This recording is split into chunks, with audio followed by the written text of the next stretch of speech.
네, 정치권의 이슈와 정책 분석을 통해 여론의 심장을 저격하고 민심의 흐름을 날카롭게 꿰뚫어 보겠습니다.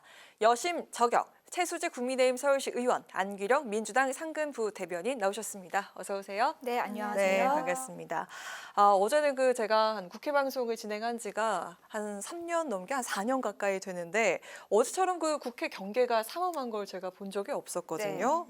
오후에 국회 진입이 좀 쉽지 않을 정도로 많은 인파가 또 몰리기도 했었는데 오늘도 그 정치권에서 이재명 대표 그 체포 동의안 가결 여파가 어제에 이어서 이어진 것 같습니다. 민주당은 가결의 후폭풍으로 내분이 격화하고 있는 상황인데 일단 그 26일에 새 원내대표를 뽑기로 빨리 결정이 된 것 같습니다. 네. 26일 그 달력을 보니까 주말 지나고 바로 화요일이더라고요. 추석 전에 결정을 좀 하려고 하는 것 같은데 자 일단 빠른 대처, 빠른 수습 상당히 빠른 것 같습니다. 수습 방향 무엇인지 한번 들어볼까요? 네, 지도부 공백을 최소화하기 위해서 추석 전에 새 원내대표를 최대한 빠르게 선출한다라는 취지고요. 그리고 다음 달에는 또 국정감사가 예정되어 있기 네. 때문에 그런 걸 무리 없이 추진하기 위해서 새 원내대표를 좀 빠르게 선출하자라는 의견이 모여서 진행이 됐습니다. 이번 주 일요일 오후 6시까지 후보자 접수가 진행되고요. 25일 월요일 하루에 선거운동을 하고 선거운동 하루밖에 못 하겠네요. 네. 그리고 화요일 오후 2시에 새 원내대표를 선출하게 됩니다. 그렇군요. 일각에서 그 거론되고 있는 합의 추대로는 좀 어떻습니까? 잘 모르겠습니다. 네. 일요일 오후 6시까지 어떤 분들이 원내대표에 도전하겠다 하는지 좀 살펴봐야 할 것 같습니다. 안 대변인께서 좀 곤란하게 답변 좀 곤란하시겠지만 만약 좀 추대가 된다면 어떤 분이 좀 적합할지 좀 생각해 보셨을까요? 아무래도 지금 당이 혼란을 겪고 있는 상황이기 때문에 이 상황을 최대한 잘 수습할 수 있는 인물이 좀 선출돼야 되지 않을까 싶습니다. 네, 좀 하나 더 질문을 드리자면 계속해서 연속으로 좀 드리는데 아무래도 이 사안이 큰 만큼 지금 비명계에 대한 이런 또 내부에서의 또 비판과 또 내전이라고 할까요? 또 네. 그런 좀 많은 것들이 일어나고 있는 상황인데 또 아까 저희가 단신에서 또 읽었습니다. 그 인터넷에 비명계 의원들이 또 거론되면서 뭐 살해 협박이 있기도 했다. 장기적으로 좀 내전이 일어나지 않을까 이런 전망이 있는데 앞으로 그 비명계 의원들 어떻게 될까요? 일단 검찰은 대선 후보였던 제1야당 대표에 대해서 전례 없는 무리한 수사를 벌였습니다. 몇 년에 걸친 수사 그리고 수백 번에 이르는 압수수색을 거치면서 제대로 밝혀낸 것이 없죠.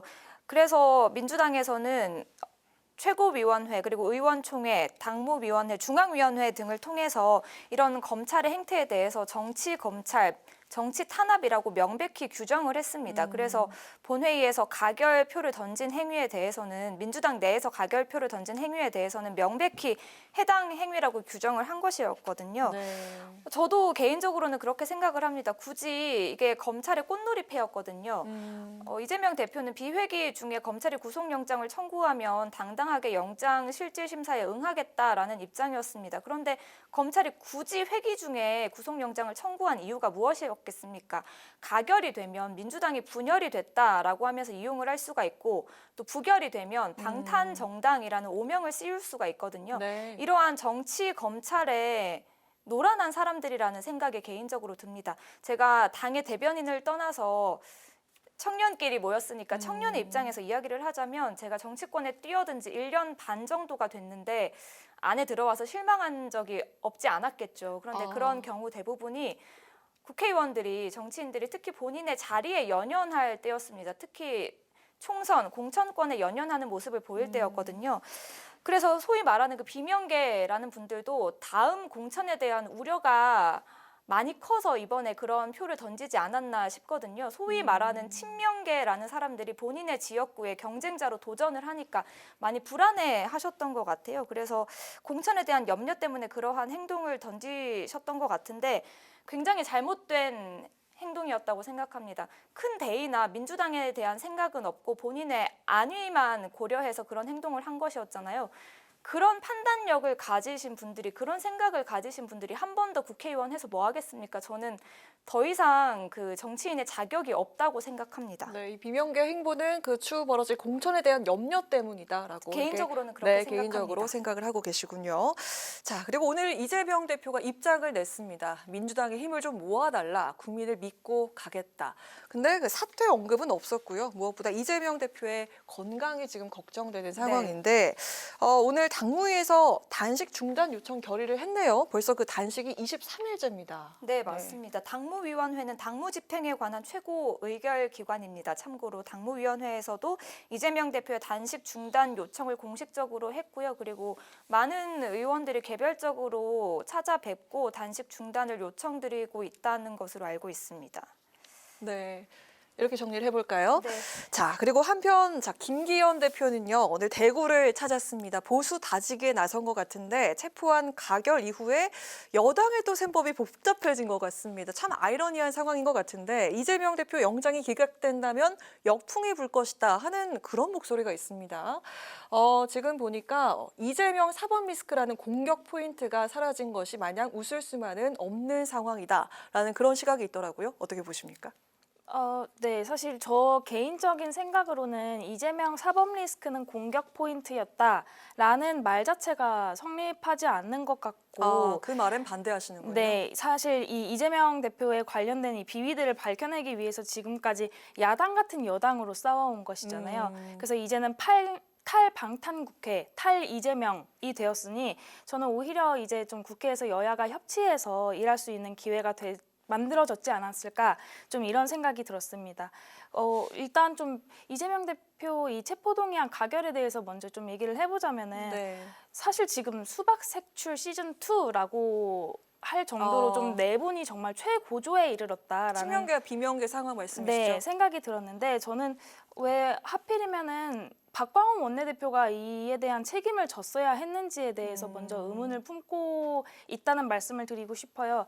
이 대표와 친명계가 이 정치적 책임을 져야 되는 건데 사실 당대표가 없으면 원내대표가 권한대행을 하게 되거든요. 근데 이 1순위를 없애버린 것이다라는 생각이 들었고 지금 이 당대표와 원내대표 둘 다 공석인 상태가 되어버리면 그 수석 최고위원인 정청래 의원이 직무대행을 하게 됩니다.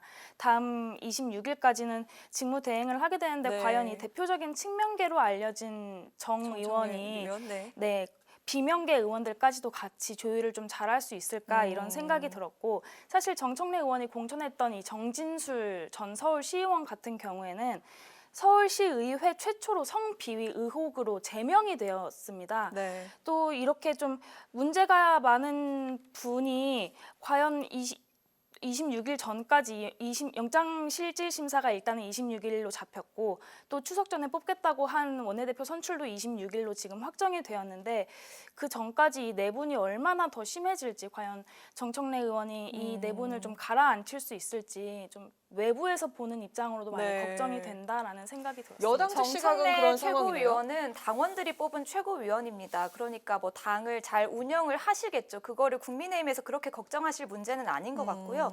그리고 원내대표가 책임질 사안입니다. 만약에 선거에서 지면 당 지도부가 책임을 지겠죠. 그런데 어제 국회 본회의 표결 같은 경우에는 원내대표가 그 당 소속 의원들에게 부결을 요청을 했는데 그게 이루어지지 않아서 이런 결과가 나온 거 아니겠습니까? 그러니까 원내대표가 본인이 이야기한 걸 관철시키지 못했기 때문에 거기에 대한 책임을 지고 사퇴 의사를 밝힌 것이고요. 그리고 뭐 이제 뭐 당 내분 상황에 대해서는 저도 할 말이 없습니다. 드릴 말씀이 없습니다만 국민의힘에서 너무 많이 걱정을 해주시니까 저도 한 가지 걱정을 해드리자면 네. 대통령실에서 내년 총선과 관련해서 뭐 사람들을 내보낸다라는 이야기가 계속해서 나오고 있지 네, 않습니까? 행정관급만 30명이 나온다고 합니다. 그러면 이제 국민의힘에서도 총선 그 공천을 두고 내분이 격화하겠죠.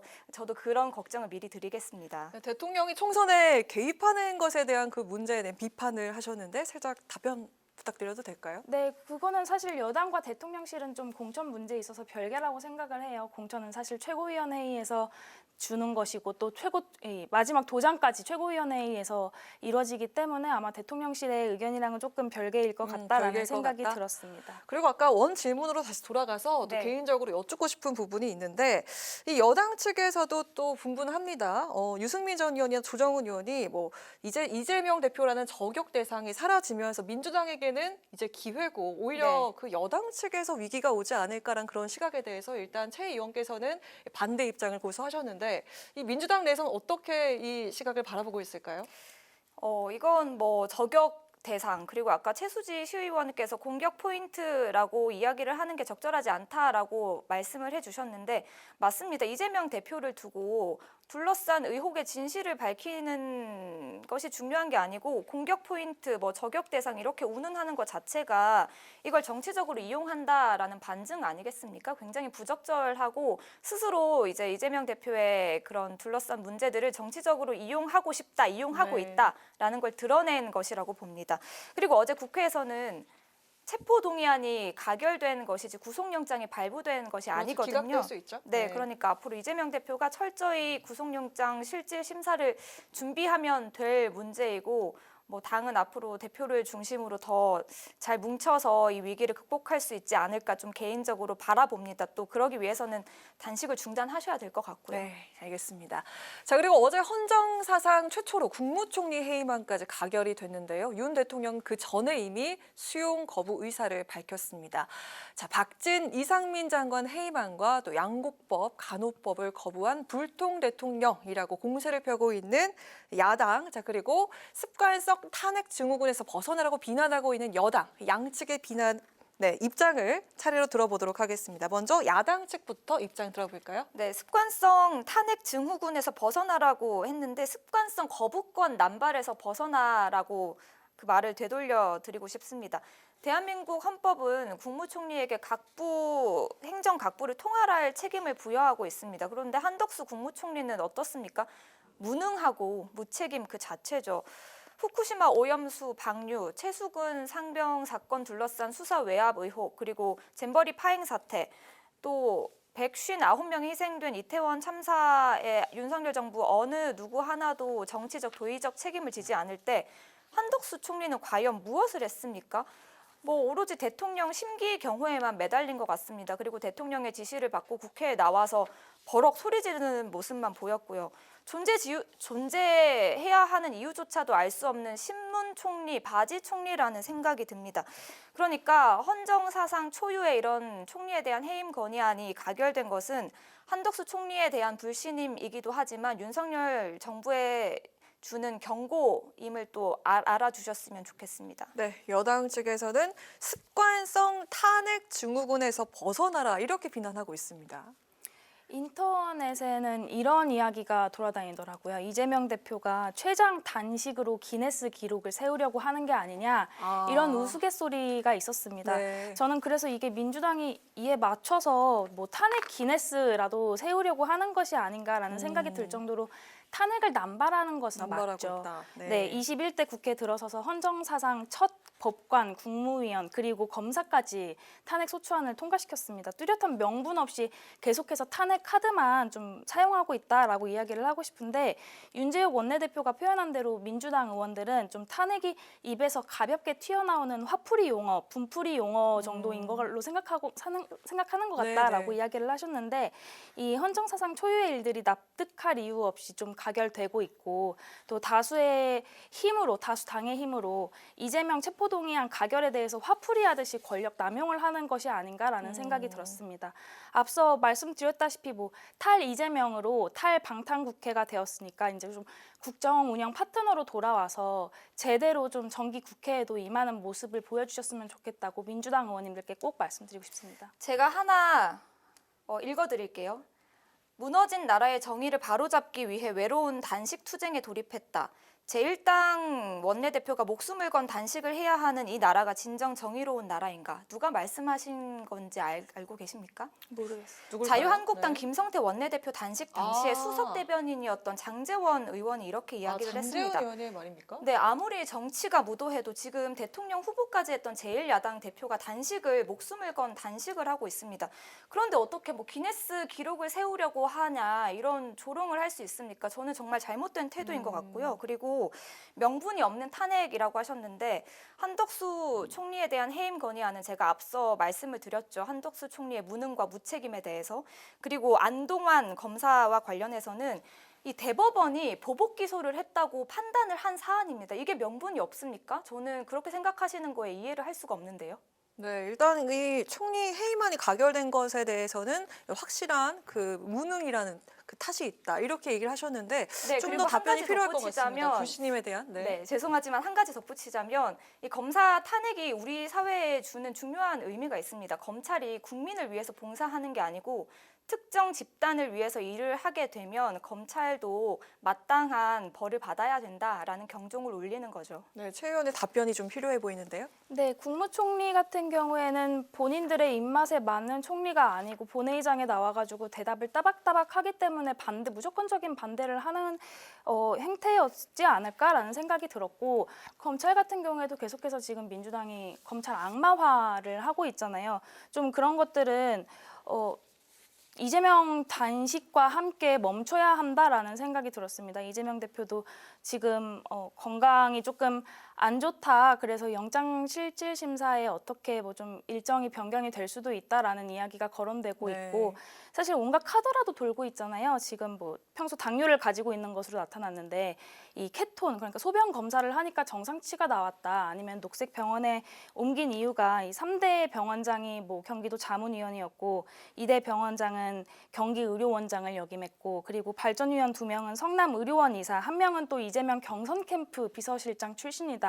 이런 온갖 카더라들이 돌고 있는데, 그렇군요. 네, 이런 내용까지 나오는 마당에 본인이 계속 거론되면서 당 자체에 좀 피해를 입히는 것은, 즉 단식은 좀 멈춰야 되지 않을까라는 말씀까지 드리고 싶습니다. 녹색병원은요, 단식 치료 경험이 풍부한 의료진이 있는 것이고 그러한 설비가 완비되어 있는 곳으로 의료진이 추천한 곳입니다. 그리고 말씀하신 뭐 카더라에 대해서 그런 가짜 뉴스들에 대해서는 당에서 엄중한 조치를 취하겠다고 경고한 바가 있습니다. 네. 자, 이렇게 정리를 해볼 수 있을 것 같습니다. 자, 이어서 저희가 1, 2번만 이렇게 질문을 드렸는데 시간이 정말 훌쩍 가버린 것 같은데요. 자, 다음 질문 드리겠습니다. 여야 대치는 다음 주부터 열릴 장관 후보자 인사청문회에서도 이어질 전망인데요. 자, 먼저 신원식 국방장관 후보자, 그리고 김행 여가부 장관, 유인촌 문체부 장관 후보자. 자, 이 세 후보에 대한 장관 적격 여부에 대해서 이야기를 좀 해볼까 하는데요. 자, 지금 시간 관계상 세 후보자를 함께 묶어서 이야기를 좀 해보도록 하겠습니다. 자, 먼저 이번 순서에도 또 이제 안 대변인 먼저 공격을 하는 게 맞겠다 싶은데요. 먼저 들어볼까요? 네. 윤석열 대통령이 후보 시절에 내가 대통령이 되면 30대 장관 많이 기용할 것이다 라고 이야기를 했거든요. 그렇죠. 네. 30대 장관이 어디 있겠습니까? 지금 언제적 사람들을 쓰는 건지 모르겠습니다. 네. 그렇다고 그런 분들이 이 세 분이 모두 50년대생이거든요. 근데 그렇다고 그런 분들이 연륜을 바탕으로 한 경험과 능력이 풍부한 사람들인가? 저는 전혀 그렇지 않다고 보이거든요. 국방부 장관은 수사 은폐 의혹자에다가 극우 유튜버 같죠. 그리고 문체부 장관은 K-팝 시대의 역행자입니다. 그리고 여가부 장관은 그냥 대통령 부인 지인이에요. 이런 사람들을 어떻게 장관으로 또 쓴다는 것인지 윤석열 정부의 인사에 대해서 또 한 번 실망을 안 할 수가 없습니다. 윤석열 대통령이 장관들에게 그랬다고 하죠. 싸우고 전사가 되어라 라고 전사 내각을 만들려는 것으로 보이고요. 권력자의 의중을 파악하고 알아서 행동하는 장관은 참 좋은 장관이죠. 일을 잘하는 장관이겠죠. 하지만 그건 독재 시대에 좋은 장관이라는 점을 꼭 말씀드리고 싶습니다. 네. 반격하겠습니다. 네, 사실 뭐 신원식 국방장관 이 후보자 같은 경우에는 좀 과한 언사들로 인해서 논란이 있었던 것도 네. 사실입니다. 그래서 저는 이 과한 표현으로 이어졌던 것들에 대해서는 좀 제대로 사과를 하고, 그 사과로 인해서 이 신원식 후보에 대해서 인사청문회 자리에 나온 의원들이 전략가고 작전총이고 또 이 업무 이해력이 너무 깊은 것을 좀 인정할 수 있는 길이 트일 수 있지 않을까라는 생각이 들었고, 김행 후보자와 뭐 유인촌 후보자 같은 경우는 이미 장관을 역임하신 분들이고요. 두 분 다 뭐 업무 이해력이 높다고 하시니까 다음 주 인사청문회를 아마 지켜보시면 될 것 같다는 생각이 들었습니다. 네, 일단 뭐 한번 검증이 됐던 그런 후보자들이기 때문에 인사청문회를 좀 더 지켜보면 될 것 같다. 이렇게 말씀해 주셨습니다.